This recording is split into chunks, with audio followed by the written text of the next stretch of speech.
Alors là, je viens de sortir donc du groupe de discussion. Donc je suis d'abord allé voir du côté des beginners, parce qu'il faut bien commencer quelque part. Et Maria qui m'a accueilli m'a dit ah non, clairement vous n'avez pas un niveau débutant. Hein. Et en fait c'est vrai que je me retrouvais parmi tous les expats qui pipaient pas un mot d'anglais. Donc du coup je suis allé voir du côté des intermédiaires. Et puis j'ai commencé le cours des intermédiaires et là j'ai vu que c'était des cours de grammaire type collège. Donc finalement je suis vite passé au niveau supérieur. Et au niveau supérieur c'est carrément intéressant parce que ce sont des groupes de discussion ouverts. On parle de tout. Il y a un gars par exemple qui parlait de Monsanto, une compagnie américaine d'agribusiness. Et typiquement voilà, c'est une compagnie qui est très controversée ici. Donc on en a discuté. Et au fur et à mesure, chacun évoque tous ses problèmes de compréhension par rapport aux documentaires qu'on a vus, des choses qu'on a croisées dans la rue, etc. Donc c'était vraiment cool. On a détaillé tous les problèmes de linguistique liés à des mots qui ont de multiples usages.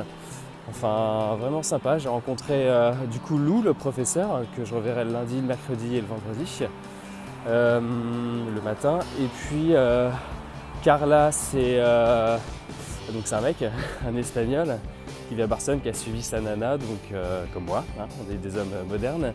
Et puis Cynthia, si je dis pas de bêtises. Et il y a un mec qui trace comme un malade. Et du coup, je pense les revoir très bientôt. Ils ont mon âge, on est tous en couple et on vit tous un peu les mêmes choses, donc, et on a à peu près le même niveau d'anglais.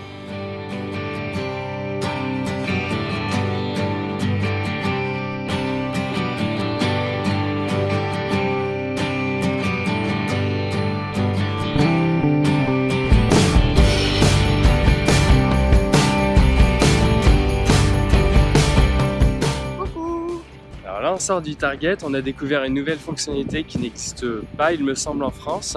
C'est qu'on nous propose du cashback. Alors, c'est pas du cashback, genre on achète et du coup on a une part qui est reversée sur notre compte bancaire.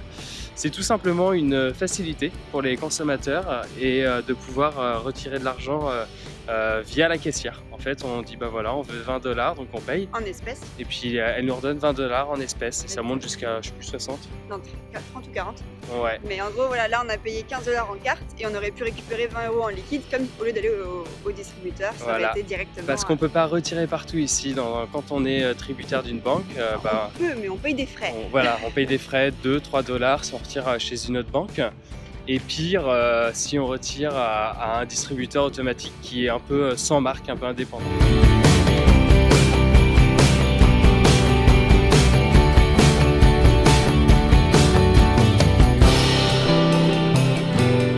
Coucou!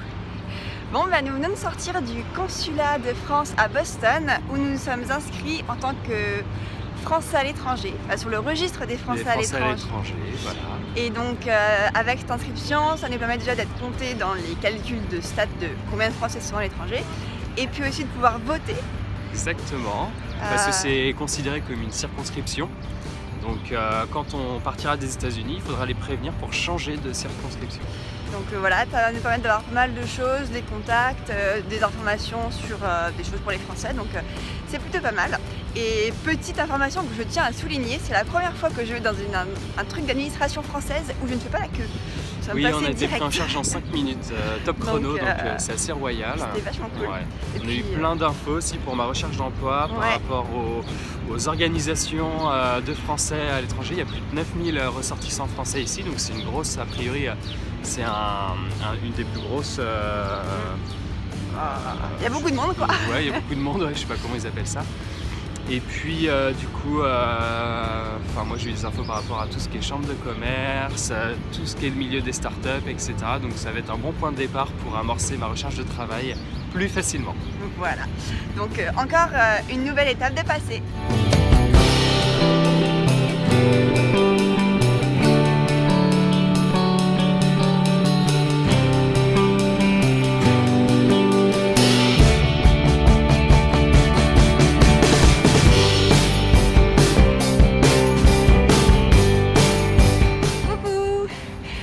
Aujourd'hui c'est mon anniversaire Et comme on dit, bon anniversaire.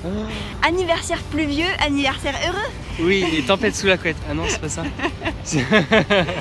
Et donc là, comme aujourd'hui on n'avait pas grand chose de prévu et qu'il fait pas super beau, du coup on est parti faire un peu de shopping. Donc on a passé l'après-midi, le début d'après-midi, dans un centre commercial bien au chaud à faire quelques emplettes. Et là on marche encore un petit peu, bon là cette fois-ci sous la pluie, pour aller retourner à Back Bay où il y a vraiment des magasins super sympas. On va faire encore un peu de shopping, parce qu'avec mon anniversaire j'ai eu plein de réductions, donc on va essayer d'en profiter un petit peu. Et puis voilà, le week-end va être plutôt tranquille, donc là on profite un petit peu. Et on vous montrera quelques panoramas, j'espère, avec des buildings en pleine brume. C'est étonnant.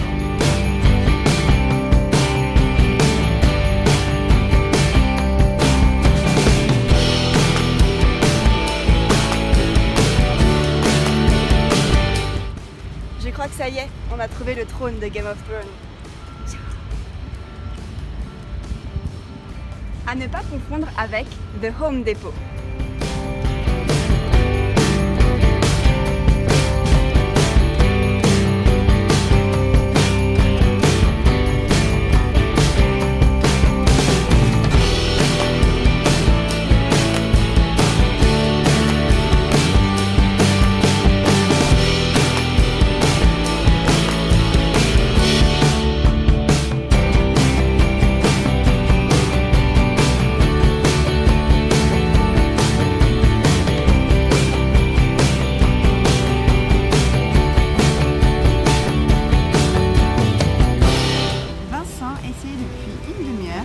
De prendre en photo le bâtiment sous la brume. Donc voici le bâtiment sous la brume.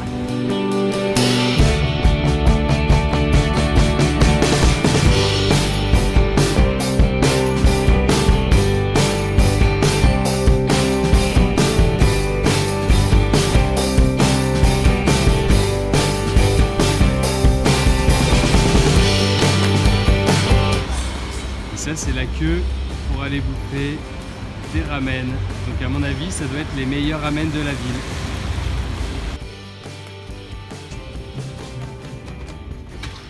Ici, nous trouvons des peluches avocats, mais également des peluches pizza.